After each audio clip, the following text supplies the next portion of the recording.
This podcast comes to you from the Plant Biosecurity Research Initiative. For more information on PBRI, visit www.pbri.com.au.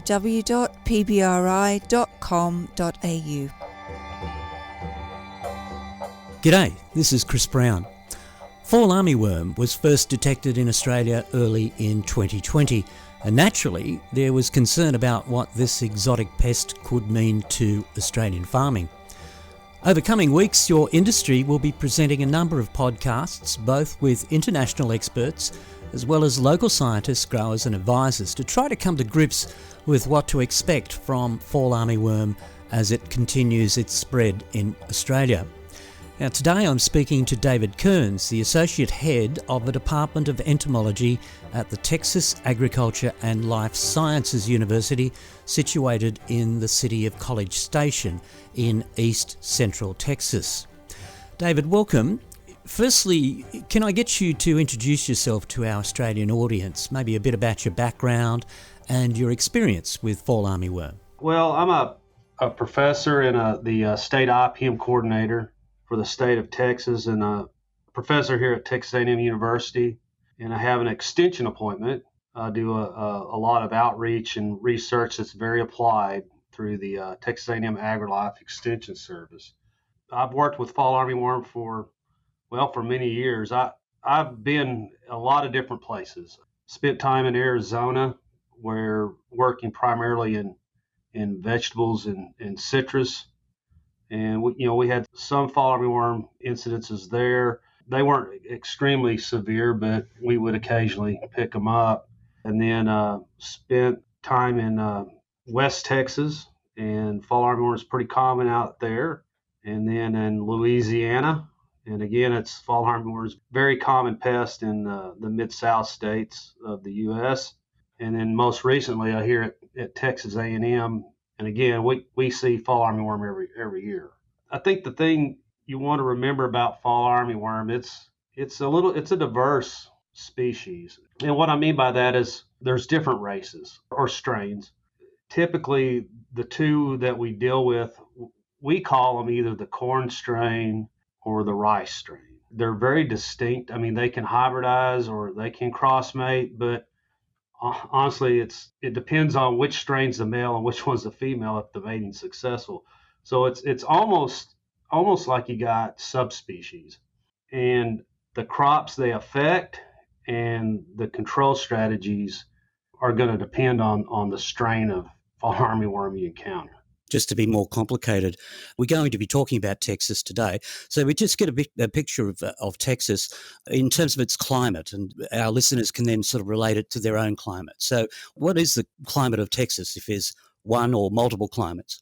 Well, it's definitely multiple climates. In what we call the lower Rio Grande Valley, which is in South Texas, is subtropical. They pretty much can grow crops year round, and there's a lot of vegetable production down there, but a lot of row crops as well. And as you move north through East Texas, it ends up being heavily wooded as you get into East Texas. And then the further you go west, you just get a drier and drier climate. You get up into the panhandle area of Texas, or the South Plains or the High Plains areas, and it's a semi-arid environment, so it's predominantly grassland. There's a lot of row crop agriculture in that area. And then if you get in the far west Texas, then you get into a very dry climate. It's a desert. And of course, there's still a lot of production out there. But of course, it's all dependent on irrigation in far west Texas. What are the crops that are grown in Texas? It's pretty diverse. I mean, on the row crop side, our major crops would be cotton, sorghum, corn. We have some soybeans, but it's not a large amount. But those are predominantly the big three, I would say. You can get some vegetable production down in the valley. You can get potatoes and a few other things, throughout different areas of the state. But by and large, cotton is king in Texas as far as the crops go, followed by sorghum and corn. Does fall armyworm have an effect on cotton in Texas? Yeah, and it goes back to what I mentioned on these strains. So what we call the corn strain, it'll feed in corn. It'll feed as a whirl feeder, and then on the ears, it'll actually directly impact the ears as well, a lot like a corn earworm. But in cotton, they'll go to the fruit. The eggs are typically laid as egg masses on the leaves, but after they hatch, they'll disperse to the blooms and to the fruit, and they will eat the fruit. That same strain, the corn strain, is the one that we have that also feeds in the sorghum heads as a part of the headworm complex. Does the rice strain also affect cotton? No, and that's what's curious. So the grass strain, what it really prefers to feed on our annual grasses. Of course, feed on some rice, that's where it gets its name. But our biggest impact that we see with the rice strain is it's a pasture pest. Of course, in Texas, we're a big cattle producing state, so we have a lot of hay pasture and improved pasture and just rangeland. But by and large, they're a major pest of Bermuda grass. Just Bermuda grass or other varieties of pasture? They'll go to other grasses as well. I mean, homeowners will have problems with them. So, and even, athletic fields, I mean, they'll have infestations of the grass strain that they'll have to deal with. And it's kind of interesting. So, like for soybeans, typically our problem in soybean comes from the grass strain, which doesn't make a lot of sense. But what happens is you'll have these soybean fields that have a lot of annual grasses as weeds growing in them, and you'll get these grass strain fall armyworm feeding on those annual grasses in the soybean field. And when the grower kills the grass with the herbicide, well, then they move over to the soybeans, and then they begin defoliating the soybeans. So you can have some inadvertent movement of the grass strain off of an annual grass, but typically they definitely prefer to feed on annual grasses. And is it common to have both strains of fall armyworm together in a district or even a paddock? Yes. I mean, you can get them both. There's no doubt about it. And the corn strain, it's kind of less predictable. We see it every year. In some years they can be quite severe, and then other years not so severe. That grass strain, it seems like that it'll come on in August for us and September, and it's associated with wet conditions which predominate in July. So if we have a really wet July, then you can bet that we'll have a big outbreak of grass strain. What about the damage or the level of damage that it's causing to these crops? It really depends a lot on the crop. I mean, for instance, in sorghum in the headworm complex, we simply just include it when we're looking at thresholds. We count it with our other head feeders, which would be armigera for you guys. So the damage is going to be the same, and the threshold with fall armyworm in sorghum is going to be the same for us. In cotton, it's a little weird because BT cotton's done a lot to reduce the incidence of fall armyworms. For whatever reason, though, the BT cottons that produce the Cry1AC and the Cry2 toxin, stuff like Bogard 2 or Twin Link for us, those tend to be a little bit more susceptible to fall armyworm. And when we see them impact that crop, usually what we see is if you get a large egg lay in the cotton, the larvae that move into the blooms, they'll survive. And they'll feed in those blooms, and then they'll take that little bowl that's developing. I wouldn't say it's a common problem, but it seems like every couple of years there's issues with it in some places. It's just not super common. The VIP technology's done very well on reducing the fall armyworm numbers, but the older technologies with the Cry2 toxins just for whatever reason seem to be a little bit susceptible to it. How about corn and sorghum when it comes to damage? Now, I suppose I'm talking here like an untreated crop. Is it a wipeout situation? What's the level of damage that they can do? In sorghum, it's not a wipeout situation, but it's an economic situation. There's no doubt about it. You can get unacceptable yield loss from them. Our threshold, for instance, in sorghum is dependent on the price of sorghum. Is typically 1 or 2 larvae per head. And again, we count armigera. We count that in with them to determine that threshold. But yet we definitely treat for them. They're usually not as common as are Helicoverpa, but there are situations when they definitely add to the problem. And your control of that pest may be a little different when you have a mix. Say if you've got a mix of Helicoverpa and fall armyworm on a sorghum head, your control tactics may change depending on the proportion of the population is one species or the other. Can you enlarge on that? Because that is a concern here in Australia, particularly with resistance to the controls for Helicoverpa. How is it different? How is the control different? And how do you manage those resistance issues? It does kind of go back to strain a little bit. For instance, the grass strain of fall armyworms, they're highly susceptible to pyrethroid. The corn strain is not.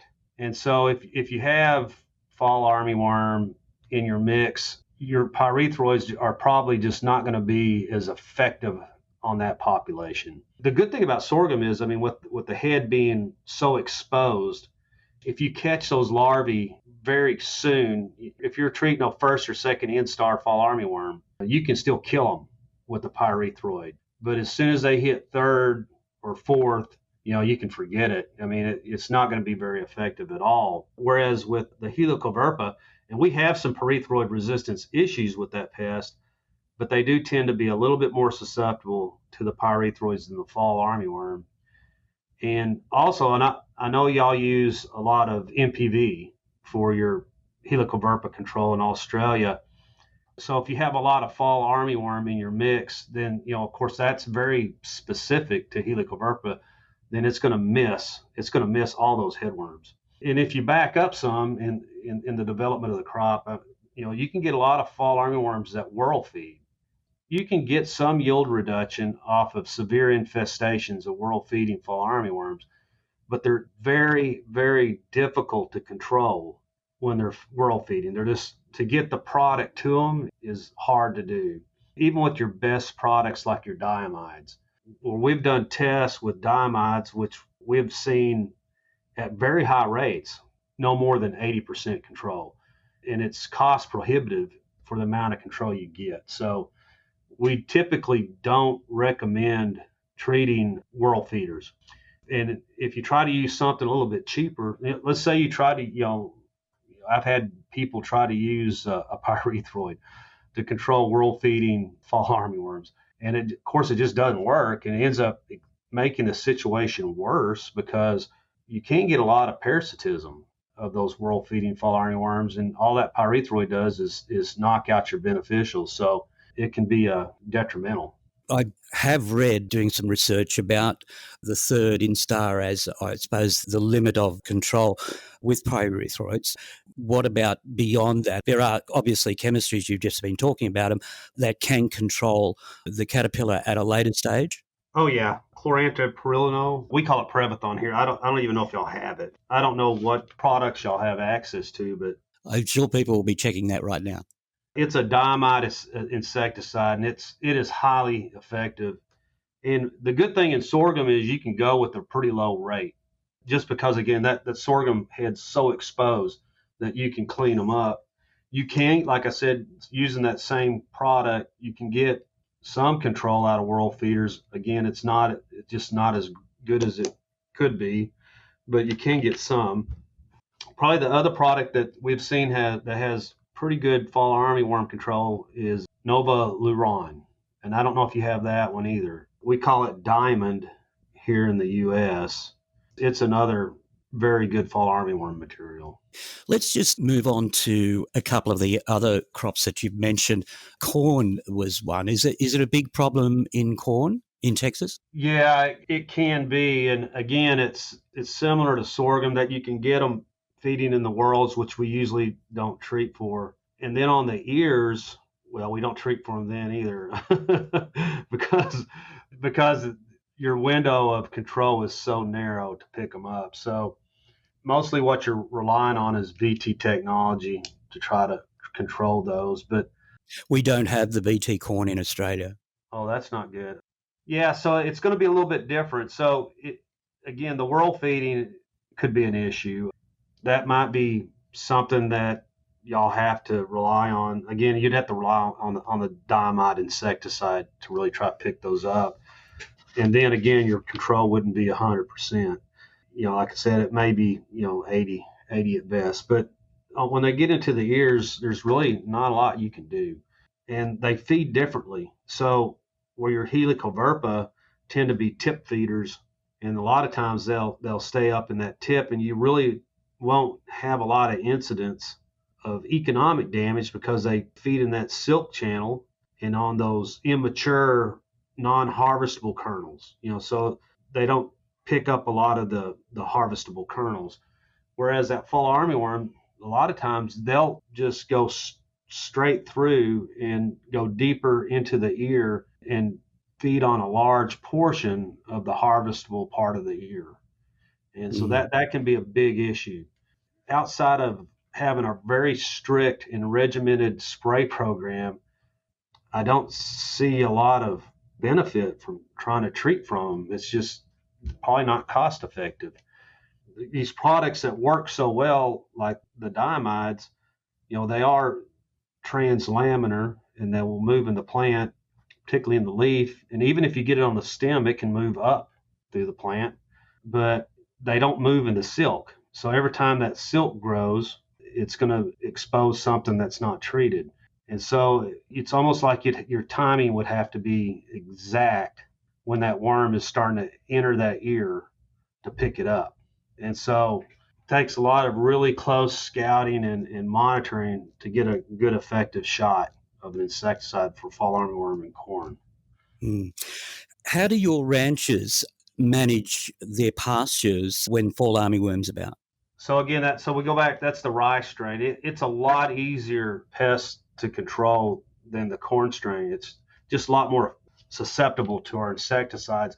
Pyrethroids work really good on them, and they're fairly cheap. So we'll see a lot of pyrethroids used. The problem with pyrethroids is you're not going to get a lot of residual out of them.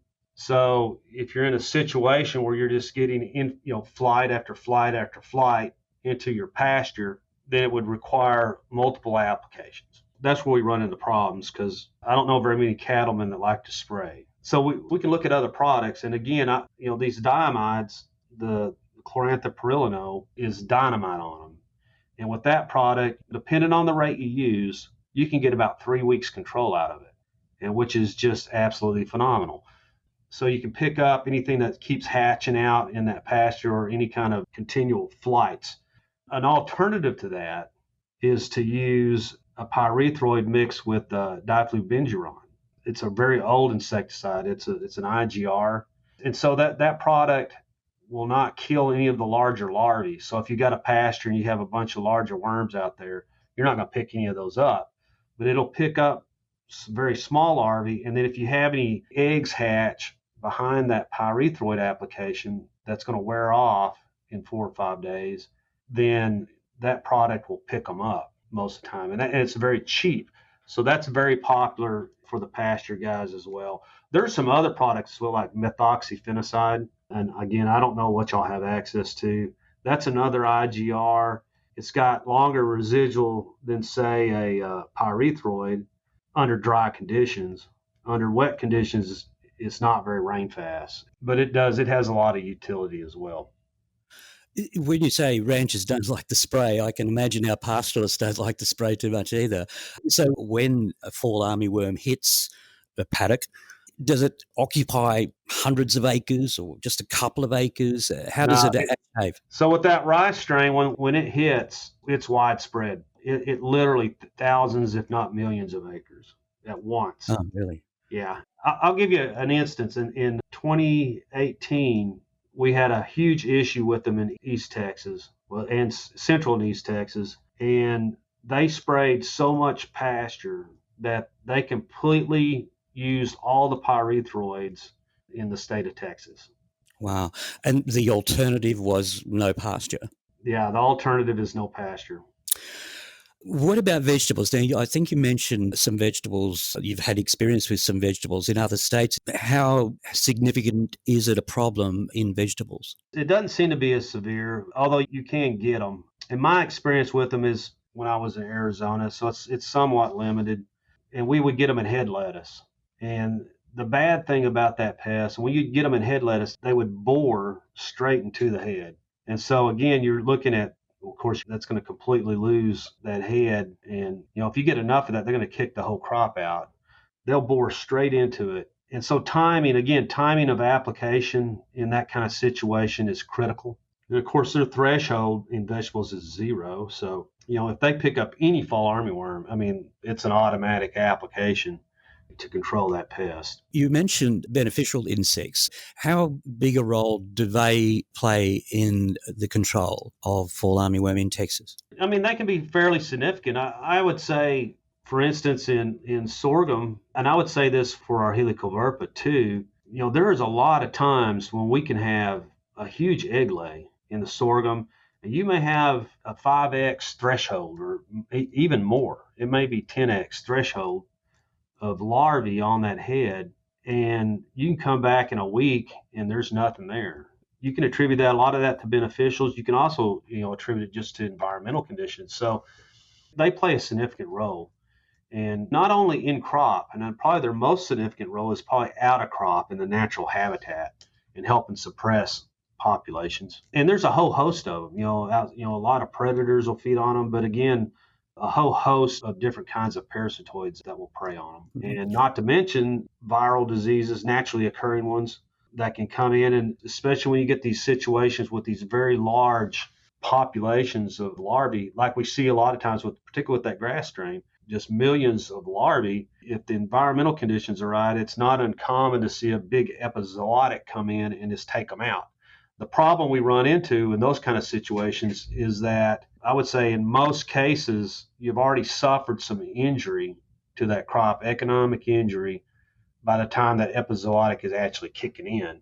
It can remove the population, but chances are you probably should have sprayed them anyway. Yeah, it's always the problem, isn't it? The catch up. Look, David, it's been fantastic to talk to you, and I'm sure the growers and their advisors listening to this will have gained so much knowledge out of it. But can we finish off just asking you from your long experience dealing with fall armyworm, what advice would you give the Australian industry at the beginning of our journey? The main thing is be diligent. Scouting, you can't replace scouting. Boots in the field, you can't substitute that.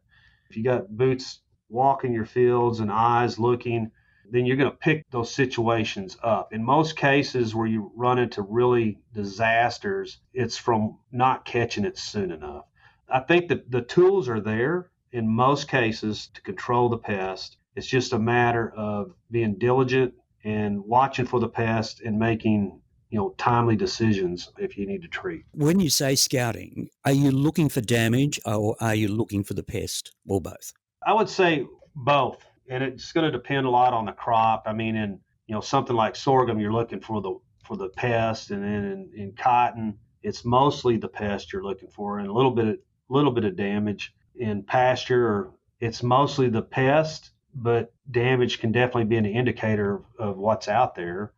Pay attention to what your neighbors are doing, and 9 times out of 10, especially in those situations where we got these huge outbreaks, if you've got your ear out listening, somebody nearby, what I mean by nearby, it may be 80 miles away, they're going to have the situation first, then you know it's coming. And so it's just a matter of paying attention to what's happening in the environment. All right. Well, look, again, thank you very much for your time, David. You've been a tremendous help to us. Thank you. Thank you so much. You're welcome. That was Professor David Kerns from Texas A&M. David is the Associate Head of the Department of Entomology and is the Integrated Pest Management Coordinator for Texas. This podcast was brought to you by the Plant Biosecurity Research Initiative, an initiative of the following R&D organisations: Cotton Research and Development Corporation, Forest and Wood Products Australia, Grains Research and Development Corporation, Horticulture Innovation Australia, AgriFutures Australia, Sugar Research Australia, Wine Australia, and Plant Health Australia.